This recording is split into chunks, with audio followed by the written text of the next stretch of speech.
आज के इस जलसे के सदर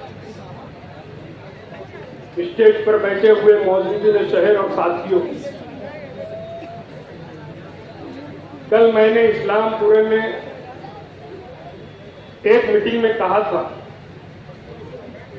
कि अगर शेख आसिफ की छाती में दम है तो इस्लामपुरा आए और बताए क्या काम किया। वो तो नहीं आया, लेकिन उसके छोटे भाई को आज भेजा इस्लामपुरे में। 10-15 लोग साथ में थे और रिक्शे पर ऐलान हो रहा था कि आप लोग शेख आसिफ को वोट दे। चुनकर आने के बाद पहला फंड, एमएलए फंड जो होता है, वो पहला फंड इस्लामपुरे में लगाएंगे और एक शादी हॉल बनाएंगे। 30 सालों में इस्लामपुरा उनको नहीं दिखा, अब इस्लामपुरे में पहला फंड लगाने की बात कर रहे हैं। और जो जमात खाने की बात कर रहे हैं बनाने की, उस जगह लल्ले चौक पर एक बिल्डिंग बनाई गई और अपने अपना हिस्सा उसमें तकसीम किया गया। नम्रा के नाम से, नवीरा, हाँ उसकी लड़की का नाम है शेख आसिफ की, उसके नाम से वहां पर एक शॉपिंग सेंटर बनाएगा बड़ा और कमाई की जा रही है। जबकि होना यह चाहिए था कि उसी जमीन पर जमात खाना बनना चाहिए था, शादी हॉल बनना चाहिए था, लेकिन अपने कमाई के लिए वो अपना रास्ता बना। वो हजारखोली का एक ठेकेदार है खान, MM खान, वो बड़ा पार्टनर है उसका। ईमानदारी से बोला जाता है मैं पैसा नहीं कमाता, मैं ठेकेदारी नहीं करता। तो 5 साल पहले 20 लाख कर्जदार आज करोड़पति कैसे बना? ये बोला था ना कि 5 साल पहले कि मैं एमएलए होने के बाद 20 लाख रुपया कर्जदार, आज करोड़ों रुपया क्यों बांट रहा है, कैसे बांट रहा है, कहां से आया? ये बुनकरों का हिस्सा है, बुनकरों का महल्ला है। यूपी से आए हुए यहाँ पर लोग, हमारे भाई यहाँ आबाद हैं, मेरे भी आबा अजदाद यूपी से आए। बुनकरों की बात करने वाला, बुनकरों से आज हमदर्दी करने वाला, कुछ महीना पहले खुदवाई रोड पर जो स्कूल नंबर 1 है उसके कंपाउंड में बुनकर भवन का संबुनियाद रखा गया।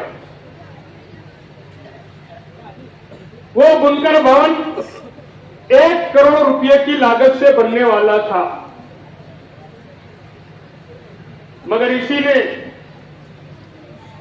उस प्रोग्राम में मुफ्ती साहब की दुआ हुई, ये बेचैन हो गए और उस काम को रोका दिया। जो बुनकर भवन खुदवाई रोड स्कूल नंबर 1 के कंपाउंड में बनने वाला था, उसको इसने रुकाया और बुनकरों की हमदर्दी की बात कर रहा है। 5 साल कब इसने, शेख आसिफ ने जूने फारान हॉस्पिटल के पीछे भी बुनकर भवन का संबुनियाद रखा, लेकिन जैसे ही इलेक्शन हारा तो काम बंद हो गया और आज दूसरी चीज वहां पर दिखती है। जो आज कह रहा है कि मैं मुसलमानों के लिए लड़ूंगा, बुनकरों के लिए लड़ूंगा, कहीं आजाद की बात, कहीं हरा झंडा ले जाकर मुसलमान नाम की पार्टी बनाने के बाद जो ये बोलता है मैं आप कानून बनाऊंगा असेंबली में जाने के बाद। आप लोग जानते हैं कि गली से दिल्ली तक जब इनकी हुकूमत थी कांग्रेस पार्टी की, तब क्या किया तुमने? गली से दिल्ली तक कांग्रेस की हुकूमत थी, ये कांग्रेस में थे। जिस कांग्रेस ने इन्हें सब कुछ दिया, उसको धोखा देकर ये आज अपनी बात करते हैं। आज यहां जो जलसा हो रहा है मुफ्ती आजम हिंद चौक पर, मुफ्ती आजम हिंद ऐसे बुजुर्ग हिंदुस्तान में गुजरे हमारे, कि हिंदुस्तान में जब नसबंदी लगाई गई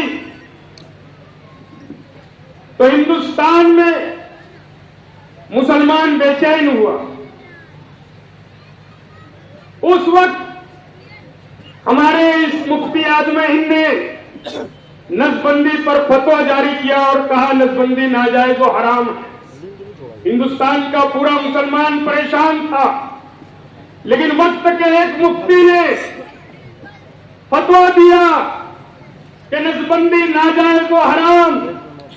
आप यकीन मानना, वो फतवा ऐसा था कि पूरे हिंदुस्तान में एक हलचल सी पैदा कर दी। वक्त की प्राइम मिनिस्टर इंदिरा गांधी ने बहुत कोशिश की कि यह फतवा वापस हो जाए और नसबंदी लागू रहे। हमारे मुफ्ती आज़म हिंद मुस्तफा खान रज़ा रहमतुल्लाह अलैह को लालच दी गई कलेक्टर की तरफ से, कमिश्नर की तरफ से कि आप ये फतवा वापस ले लो, हम आपको सेंट्रल गवर्नमेंट में मिनिस्ट्री दे देंगे, हम आपको ये दे देंगे, वो दे देंगे, आप जो मांगोगे वो देंगे। लेकिन हमारे मुफ्ती आज़म ने इनकार किया। माहौल ऐसा बना कि वक्त के वजीर आजम को मिलने की बात हुई। इंदिरा गांधी ने कहा कि वो कौन शख्स है जो इतनी सारी लालच देने के बाद भी अपना फतवा वापस नहीं ले रहा है।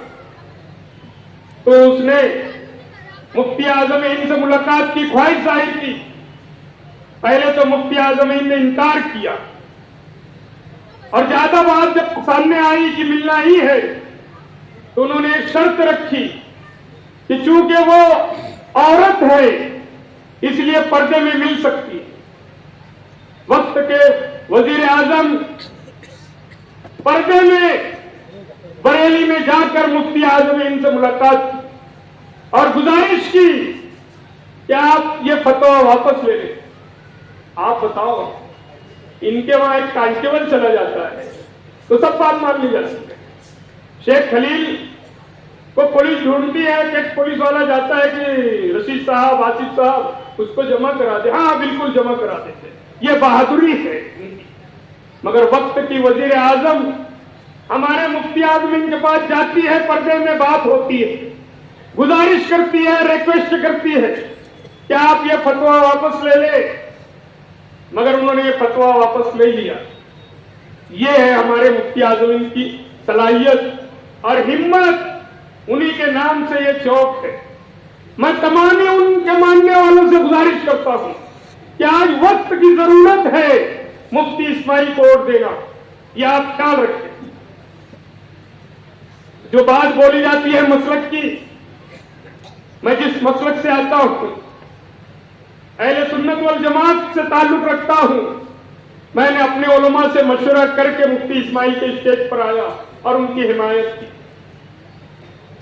यहां पर यह भी हुआ, एक साइकिल वाले लोग आए और कुछ लालच दी गई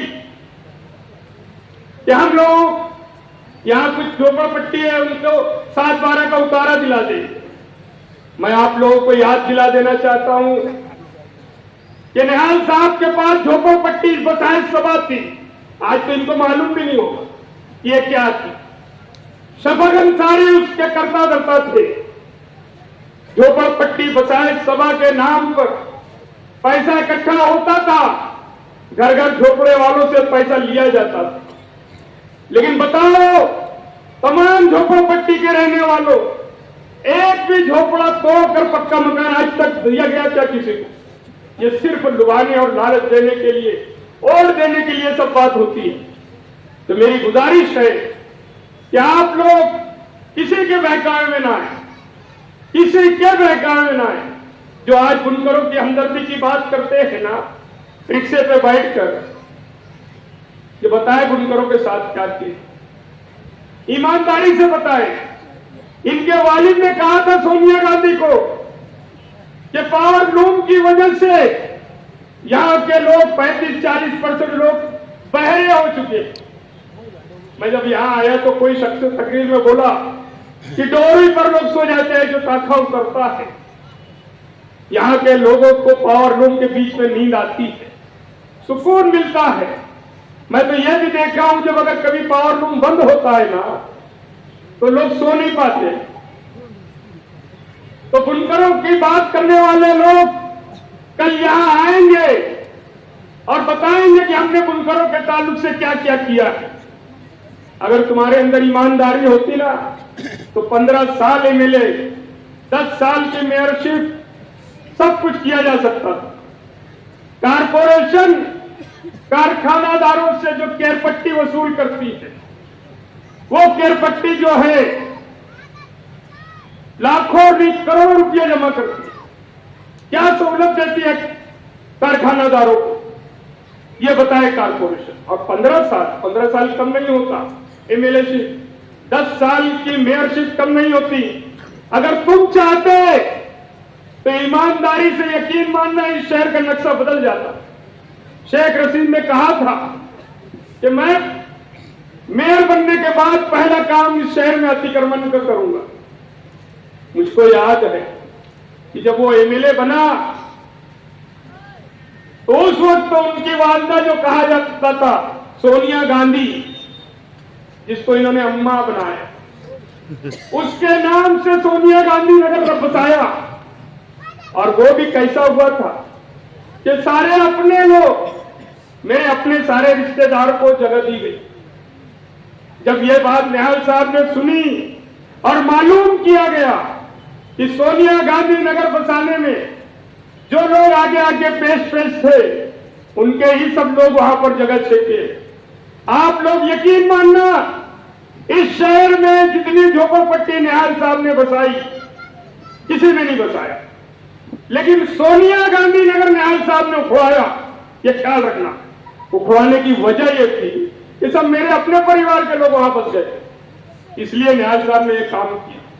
झोपड़पट्टियों में हमदर्दी करने वाले आज बताएं कि किस झोपड़पट्टी को 25-30 सालों में इन्होंने आबाद किया अच्छे ढंग से। हाँ, कुछ बात सामने आती है कि इलीगल तौर से जमीनों पे कब्जा है, ऊपर स्टेज पर झोपड़े बनाकर फरोख्त किए गए, रोड पर झोपड़े बनाकर फरोख्त किए गए, और आज दावा किया जाता है मेरा अपना कोई बता दे किरदार बताने निकलूंगा ना तो तुम मुंह भी नहीं बताओगे रोड पर। ये ख्याल रखना, मुझको मालूम है वो भी किरदार शेख आसिफ साहब का। बहरहाल वक्त कम है, जो कुछ मुझको यहां समझा मैंने कहा। इंशाअल्लाह अगले जलसे में मैं बहुत सारी बात रखूंगा बुनकरों के ताल्लुक से, और 15 साल के एमएलएशिप में इन्होंने क्या किया, शेख रशीद साहब के दौर और शेख आसिफ के दौर में क्या किया, क्या हुआ, ये सारी बात बताऊंगा। आप लोगों से गुजारिश करने आया हूं कि आप लोग 20 नवंबर के असेंबली चुनाव में बगैर किसी के बहकावे में आते हुए रिक्शे पर बैठ कर जाएं और मोहर पतंग को लगाएं। मुफ्ती साहब को चुनकर लाए, उनकी जो निशानी है पतंग, और मशीन पर बटन नंबर 5 है। मैं आपसे गुजारिश करने आया हूं, इल्तिजा करता हूं, मुफ्ती आज़म हिंद चौक के तमाम लोगों से गुजारिश करता हूं कि 5 पंजतन के सदके में आप मुफ्ती साहब को वोट दें और चुन कर लाए। खुदा